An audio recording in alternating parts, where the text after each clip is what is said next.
જિલ્લાના કૃષિ વિજ્ઞાન કેન્દ્ર ખાતે 23મી વૈજ્ઞાનિક સલાહકાર સમિતિની બેઠક નવસારી કૃષિ યુનિવર્સિટીના કુલપતિ ડોક્ટર ટી.આર. અલ્હાવતના અધ્યક્ષસ્થાને સંપન્ન થઈ હતી. આ બેઠકનો મુખ્ય ઉદ્દેશ યુનિવર્સિટીના સંશોધનોને સીધા ખેડૂતોના ખેતર સુધી પહોંચાડવાનો અને ખેતીને વધુ નફાકારક બનાવવાનો હતો.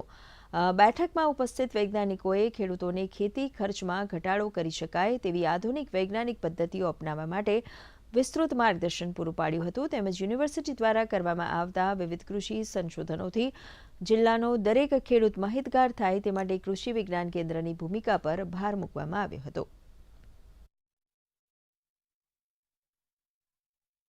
23rd scientific advisory committee meeting organise થઈ હતી અને આ મીટિંગમાં આ કેવી કે લાસ્ટ યરમાં જે કાંઈ એમના અચીવમેન્ટ્સ હતા, વર્ક હતું, એક્ટિવિટીઝ હતી એ પ્રેઝન્ટ થઈ અને એમ જ આગામી વર્ષમાં એ લોકો કઈ કઈ એક્ટિવિટીઝ કરવાના છે એ બધી ડિસ્કસ થઈ.